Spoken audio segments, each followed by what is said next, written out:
Sud Radio, le coup de cœur des libraires. Valérie Expert, Gérard Collard. Bonjour à toutes et à tous et bonjour Gérard Collard. Bonjour Vous madame. êtes libraire à Saint-Maur, c'est la Griffe Noire, c'est bientôt Noël. Oui. Le meilleur cadeau de Noël, les meilleurs cadeaux de Noël, ce sont des livres pour les enfants, pour les grands, pour les femmes, pour les hommes. Voilà. Et aujourd'hui, on va vous parler d'une sélection, une première sélection pour Noël de beaux livres. Mais juste avant quand même, parce qu'on parle livre, parce qu'on parle auteur, parce qu'on parle écrivain, on affirme notre soutien à Boualem Sansal qui est emprisonné en Algérie, dont on n'a pas de nouvelles à l'heure où nous vous parlons. On est au 21e siècle quand même, et puis je trouve que l'honneur d'un pays, c'est de respecter ses écrivains, et là on est tombé bien bas, et puis peu importe ce qu'on pense de ce qu'il écrit, ça c'est même pas le sujet dans l'absolu. Le sujet, c'est d'empêcher et de mettre en prison quelqu'un pour ce qu'il pense, pour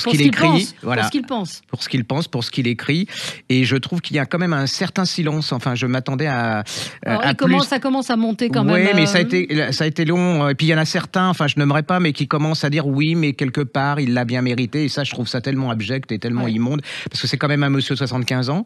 Faut le dire. Il a 75 ans. Là, il se retrouve tout seul on ne sait même pas où. Personne ne sait, même son avocat. Et je trouve que ces gens qui commencent à dire oui, mais, je trouve que c'est une abjection. Donc il faut le soutenir un maximum.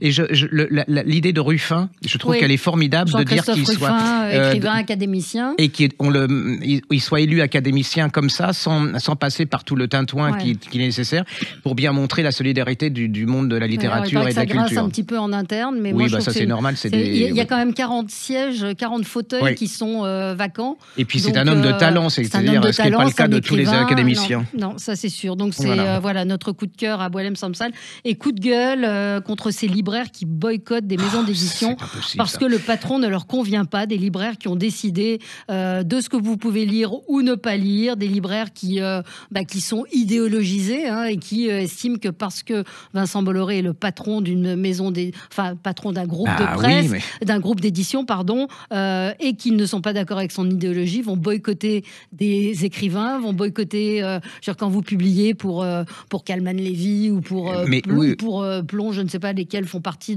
du groupe, je ne sais même pas qui fait partie de son groupe.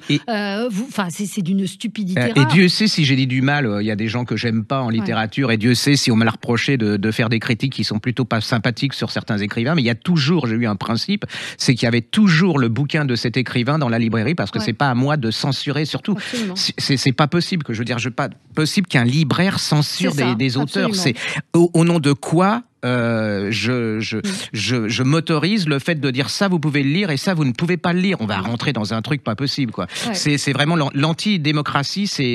Pour moi, ça me fait des frissons dans le dos. Qu'un libraire fasse ça, et ça ne fera que les choux gras d'Amazon, puisque ce sera plus facile d'aller commander directement. C'est se tirer une balle dans le pied, et Jean-Pierre Denis, qui est un excellent auteur, éditorialiste, a lui dit que dans sa librairie, ils avaient pris cette décision, et bien ils changent de librairie. Je pense que c'est ce qu'il faut faire, et ces gens-là feront faillite bientôt, et ce sera bien fait pour eux. Parlons de choses plus gaies, plus réjouissantes. Pas forcément plus gaies. Parce qu'on a demandé, on avait le même bouquin, on a demandé à l'intelligence artificielle de nous prédire l'avenir, en particulier à Paris, et on est revenu avec le même. Alors, on est venu avec le même livre. Oui, regardez, c'est assez terrifiant. L'intelligence artificielle prédit l'avenir, Yves Marchand et Romain Meffre, avec des textes de Nathan Devers. Regardez sur les podcasts, on va vous montrer. C'est chez Albin Michel. Et alors, c'est Paris en 2047, ou 47, je pense.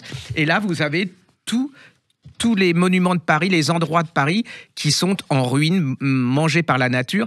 Alors, ça peut paraître effrayant, mais moi, ça me fait rêver. Enfin, je veux dire, c'est un côté voyeur fascinant. Enfin, c'est très beau, moi, je trouve. Oui, c'est assez beau, parce que ça fait penser un peu à ces villes américaines, Détroit, qui ont été abandonnées. Et donc, vous voyez une tour Eiffel. La tour Eiffel, elle est rouillée, complètement rouillée. Vous avez la végétation qui a tout envahi. C'est un très beau livre de photos avec des textes lumineux de Nathan Devers, donc et avec une forme de philosophie. L'absence de ruines est peut-être l'objet du siècle, la chose la plus emblématique d'un monde de choses qui en a autant produit que détruit. Franchement, c'est un magnifique bouquin qui fait rêver. C'est un chouette bouquin, enfin rêver ou pas, mais moi ça m'a fait, c'est fascinant. Et en plus, on revoit plus Paris de la même manière. C'est-à-dire quand vous avez vu ces photos-là, Vous dites, il faut faire attention, on devrait l'envoyer à Anne Hidalgo. Oui, quand l'intelligence artificielle prédit l'avenir, ça s'appelle Les ruines de Paris. Yves Marchand et Robin Meffre, et c'est un texte de Nathan Devers. Ça paraît chez Albin Michel. Alors, un très beau texte pour les amateurs soit les amateurs de littérature, soit les amateurs, ceux qui aiment l'Amérique, les États-Unis et tout. Ils viennent de faire paraître chez Albin Michel l'Amérique des écrivains en MAGC, c'est-à-dire qu'on a demandé aux écrivains de parler de leur Amérique. Alors là, vous avez Russell Banks, Oates, Gemma Kearney, David Joy, enfin voilà, ceux qu'on connaît tous. Regardez, ce bouquin est absolument magnifique. Bien le format carré qui est assez rare. Et alors, rare. vous allez vous balader avec eux à travers leur Amérique et leur œuvre. C'est une merveilleuse façon soit d'approfondir leur œuvre et de découvrir un peu les coulisses de leur livre, soit de découvrir l'Amérique tout simplement à travers les yeux d'écrivain absolument talentueux. C'est magnifique. Jean-Luc Bertini, Alexandre Tilge, je ne sais pas comment on dit. Les photos sont très belles. Des photos des bayous de Louisiane. J'ai perdu la page. Vous avez Nathaniel Rich. Il y a beaucoup de. Oui, c'est une autre manière de voir. On redécouvre l'Amérique et on redécouvre les écrivains. Enfin, c'est vraiment, ça donne envie. En plus, ça donne envie. Et moi, il y a des gens que j'avais pas lus, je reconnais, et ça m'a donné envie de. Ron Rash, j'adore Ron Rash. Entre Rivière et Montagne, l'écrivain des Appalaches. Et donc là, il vous entraîne effectivement dans c'est absolument magnifique. Les Appalaches. Très Parce beau que ça livre. peut être bateau ce genre de bouquin, mais là pas du tout. C'est vraiment il y a du contenu. Il y a un point de vue. Oui, il y a du Amérique des écrivains en majesté, Jean-Luc Bertini et Alexandre Tilges. Alors juste, on va se faire un peu plaisir là, c'était, mais rire un peu. C'est Le Splendide par le Splendide. C'est au Cherche Midi. Et en fait, vous avez tous les. Alors c'est un côté douze. Le cocktail est un peu une saveur douce amère parce que depuis la mort de la disparition de Michel Blanc, mais ils ont demandé à tous les membres du Splendide de raconter à travers des photos qui leur sont personnelles, leur histoire, d'où ils viennent, comment, après, avant. C'est vraiment très très bien fichu. Je trouve ça parle à tout le monde. C'est plein d'humour, mais c'est plein de tendresse aussi. Puis c'est une sacrée aventure quand on imagine ces 6 jeunes du collège, du lycée de Neuilly qui vont se retrouver avec les bronzés, des gens qui les connaissent partout et qui ont des références cultes. Ça donne de l'humanité. Déjà, s'ils en avaient besoin, ils en ont pas forcément besoin, mais ça leur donne encore plus d'humanité. Puis ça leur redonne une individualité à chacun. C'est-à-dire qu'on découvre Balasco. Chacun d'entre eux raconte ses histoires. C'est vraiment très très très bien fait. C'est chez Cherche Midi. Ça s'appelle Le Splendide par le Splendide. Voilà, il y a le livre de Claude Lelouch dont vous nous aviez parlé la semaine dernière, qui est une somme d'interviews, d'histoires. C'est le cinéma de Lelouch raconté par Lelouch. C'est mieux que la vie. C'est vraiment. Voilà. Et c'est un beau livre qu'on peut offrir. Moi, évidemment, si vous voulez me faire plaisir, vous m'offrez des livres de cuisine. Donc il y a François-Régis Gaudry que vous retrouvez régulièrement, que vous retrouvez sur Paris Première. François-Régis Gaudry, recettes et récits. J'adore cette collection. Les meilleures recettes sont celles qui se partagent. Alors, il a un Instagram que moi je suis. Chaque semaine, il vous propose des recettes qui sont hyper faciles à faire. Franchement, c'est sa grande caractéristique à François-Régis Gaudry, c'est que, vous voyez, les pâtes aux pois chiches. Facile. La toyonnade, je vous propose pas. C'est une encheuillade avec du thon. Il y a la mousse de foie de volaille, moule gingembre. C'est en plus des recettes qui lui sont transmises par d'autres. Donc c'est cette idée de transmission dans ce très très beau livre dans ce très beau livre de François-Régis Gaudry, 155 recettes ultimes, populaires, bourgeoises, street food, il y en a pour tout le monde. Et encore une fois, alors il cite le chef Michel Guérard, qui nous a quittés il n'y a pas longtemps, les meilleures recettes sont celles qui se partagent, et il a bien raison. Alors moi aussi, j'ai parce que moi j'en ai un peu marre, il y a certaines villes, en particulier, enfin la mienne un peu moins, mais quand vous voulez déjeuner ou dîner, alors il y a pour les sushis, il y a les Thaïlandais, il y a les Japonais, il y a les Chinois, il y a tout ce que vous voulez, il y a les kebabs, là il y a mais quand vous voulez une brasserie avec des recettes simples, voilà. Et là vient de paraître par la Nouvelle Garde, c'est une association pour essayer de remettre en valeur toutes ces recettes traditionnelles. Ça s'appelle la cuisine de brasserie. Alors ça, on devrait l'offrir à tous les jeunes mariés, pour redécouvrir la France. C'est un peu notre patrimoine. C'est 70 recettes pour boire et manger à la française. C'est chez Marabout. Et alors, j'adore, La saucisse purée, le pâté en croûte. Vous voyez, le gros pâté en croûte avec des cornichons, le céleri rémoulade, les champignons farcis. Les champignons farcis. Mais c'est vraiment génial. C'est facile à faire. Il y a la recette et tout. Les paupiettes de veau, la blanquette de veau, le béaba, quoi. Ce qu'on a plus, ça fait partie de notre patrimoine en province. Mais à Paris, ça devient de plus en plus compliqué à boire ça. Alors, vous avez quelques bonnes brasseries. Là, c'est pas les brasseries. Là, c'est les recettes. C'est des recettes de brasserie. Voilà. Non, vous n'avez pas les brasseries, mais c'est un livre de recettes qui est faisable par tout le monde. Salade de haricots verts sous scribiche. Oui, absolument. Tout. C'est vraiment notre patrimoine à travers un bouquin. Et si vous cherchez... pour Noël, vous avez des jeunes et tout qui vont... Votre fils qui est tout seul et tout, et vous lui donnez ça, ça va lui donner des idées. Votre fille, génial. Il y a Battle de livres de cuisine. Parce que François-Régis Gaudry, il est quand même pas mal. Le mien est pas mal non plus. Et puis, il y a notre chouchou. Il revient, Christophe Michalak, avec un livre absolument magnifique de poésie, de sensualité, de recettes. Vous parlez de la photo de devant ou de couverture? Non, je parle des recettes chaleureuses et conviviales. Et c'est ce qui ressort de ce livre. Alors, les photos sont faites par sa femme. Il est marié. Mais elle est charmante. Et c'est une photographe de grand talent, Delphine Michalak. Donc, il y a énormément, évidemment, de desserts, mais il y a toute une série de pizzas qui sont proposées. Il y a beaucoup de cheesecake aussi. Il y a des recettes très simples, la dacquoise à la figue bien mûre, il y a des choses plus compliquées, mais il vit dans le sud maintenant, donc il y a beaucoup de références au sud, aux produits du sud. Là aussi, c'est un livre qui vous fait voyager, qui vous amène l'eau à la bouche. Bienvenue à la maison, 90 recettes chaleureuses et conviviales. Christophe Michalak et les photos de Delphine Michalak qui sont magnifiques. Un livre que vous pouvez m'offrir pour me faire plaisir, mais je l'ai déjà. Je vais le garder, je ne vous le donnerai pas. Voilà. Allez, on se retrouve dans un instant avec vous sur Sud Radio. Sud Radio, le coup de cœur des libraires. Valérie Expert, Gérard Collard. Alors Gérard, on continue notre sélection de Noël. Là, c'est pour les enfants. Un peu plus pour les enfants. Ça m'a donné envie quand je l'ai vu, ce bouquin. Je me suis dit, qu'est-ce que j'aurais aimé vivre à cette époque pour qu'on puisse m'offrir. D'ailleurs, je me le suis offert. Donc, c'est chez Kiddy Dog. C'est une petite collection qui est super sympa chez Nathan.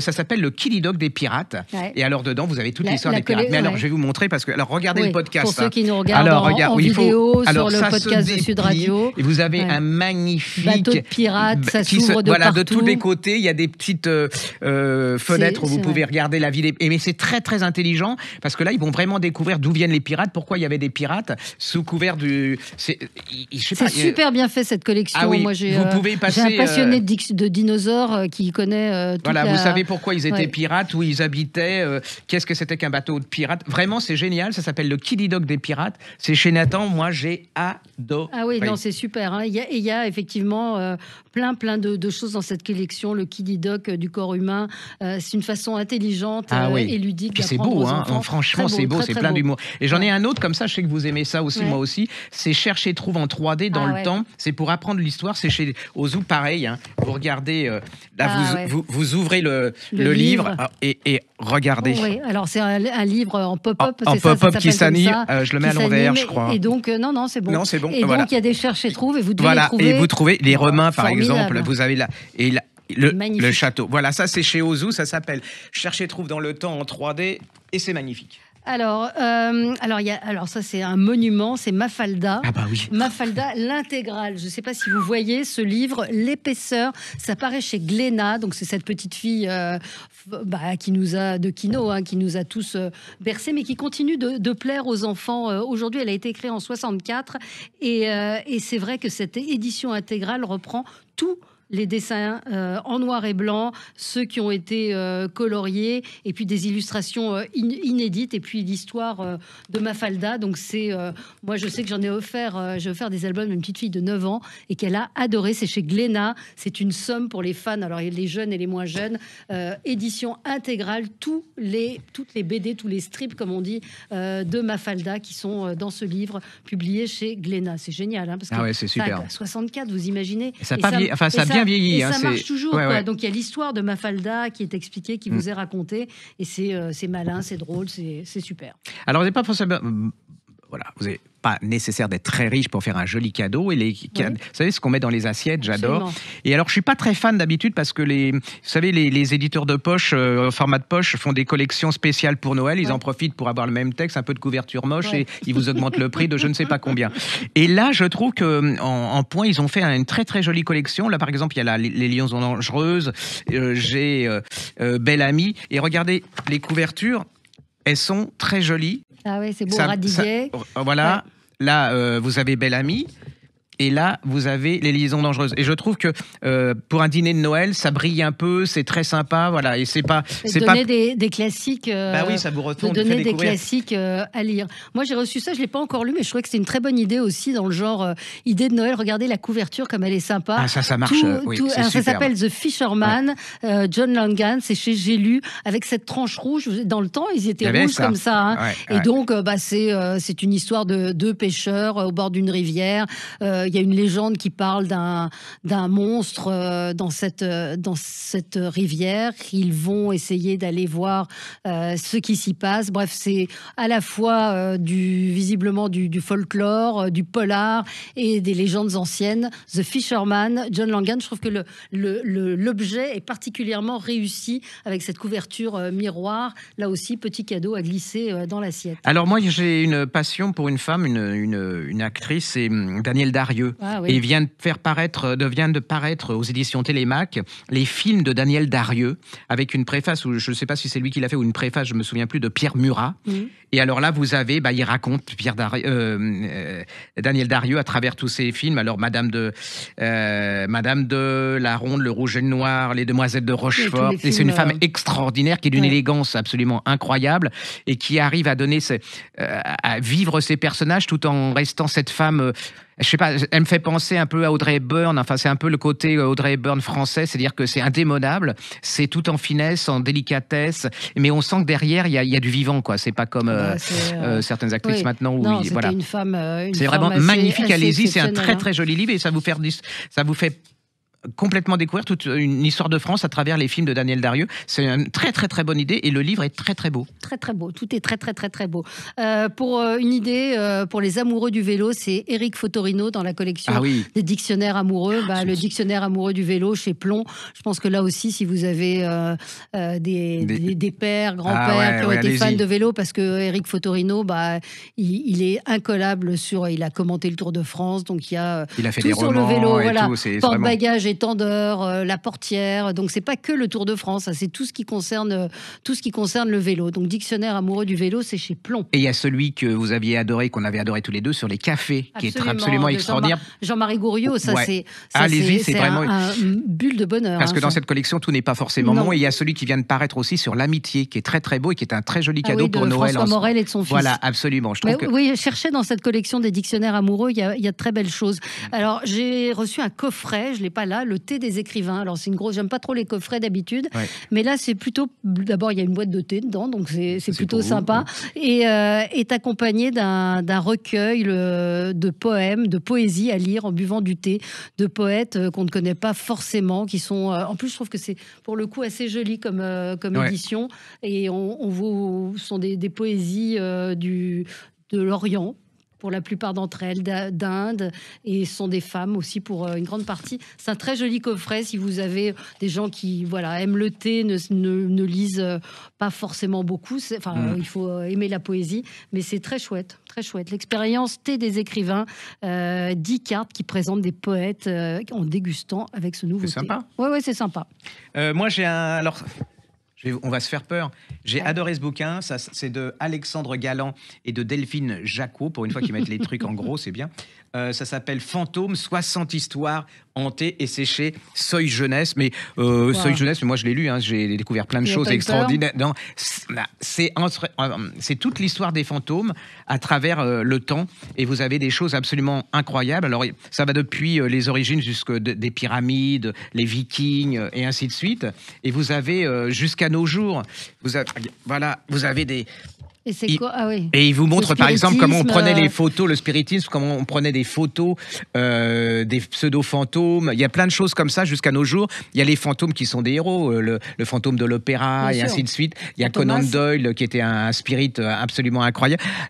Et alors, regardez sur les podcasts, j'adore les illustrations et on apprend vraiment plein de choses. Il y a des sœurs qui croyaient aux fantômes mais dures comme fer. C'est vraiment... allez-y, j'ai adoré. Alors, redites-nous le titre. Ça s'appelle Fantômes, 60 histoires hantées de Alexandre Galland et de Delphine Jacquot et c'est chez Seuil Jeunesse. Très bien. Quoi d'autre? Alors j'ai une petite collection, j'adore. Là, je suis fou de ça. Ah, oui. C'est chez l'Imprévu. En fait, c'est toutes les grands couturiers. Il y a aussi les femmes qui ont porté la mode à son pinacle. Hein. Il y a le Christian Dior. L'univers illustré d'une icône de la mode. Et alors, regardez l'objet. Je trouve qu'il est absolument génial et très beau. Et alors, c'est doré sur tranche. C'est important l'objet aussi, le livre. Oui, mais c'est un objet au départ. Hein. Et regardez les illustrations. Je ne sais pas si je vois pas. Voilà. Regardez, c'est très très très beau et c'est une histoire. C'est magnifique et je trouve que c'est un petit cadeau et il y en a beaucoup, hein. Il y a Dior, il y a tous les couturiers, il y a Audrey Hepburn, il y a plein de choses comme ça. C'est une magnifique collection, je trouve qu'on n'en parle pas assez et ça marche, mais moi je les ai mis les gens ne connaissaient pas et je les ai mis en exposition et les gens se les arrachent. Il doit y avoir une trentaine de titres et c'est à l'impromptu, franchement magnifique. Très beau, très très beau. Ah ouais, magnifique. Et vient de paraître également Coco Chanel, Justine Picardie, une légende, une vie. Donc vous allez me dire qu'il y a déjà eu beaucoup de biographies. Oui. Celle-ci, la particularité, c'est qu'elle est menée un peu comme une enquête en fait, avec des photos, des souvenirs. Regardez, donc c'est un petit peu différent. Rien n'est caché de la vie de Coco Chanel. Et c'est vrai qu'elle revient sur la légende aussi de la couturière pendant la guerre. Il y a eu beaucoup de choses qui ont été dites. Et très très bon livre sur Coco Chanel, rédigé par Justine Picardie, c'est chez Flammarion. Bon, il nous reste une minute. Il faut deux pléiades absolument fabuleuses. Lovecraft. Ouais. Alors Lovecraft, c'est de la littérature soi-disant d'horreur, mais c'est d'abord de la littérature. Et il y a une nouvelle version de Lady Chatterley aussi en pléiade, qui est absolument merveilleusement bien faite. Allez-y, c'est vraiment deux pléiades. Alors la pléiade, hein, c'est la Rolls de l'édition, c'est cuir doré avec plein de petites notes. Alors c'est vrai que vous arrivez à un certain âge, il faut ça devient voilà. Mais non, c'est deux. Le Lovecraft, je l'attendais depuis très très très longtemps et c'est une super bonne idée. Et il y a Harry Potter qui fonctionne toujours. Et il y a Noël à Poudlard. Vous avez vu celui-là, qui est magnifique. Magnifique avec les feuilles en papier glacé. C'est une nouvelle aventure donc de Harry Potter que je vous conseille. Merci Gérard. Voilà, on vous donnera des idées. Voilà, il y a plein de beaux livres et pensez à aller chez vos libraires. Merci à vous. Sud Radio, le coup de cœur des libraires. Valérie Expert, Gérard Collard.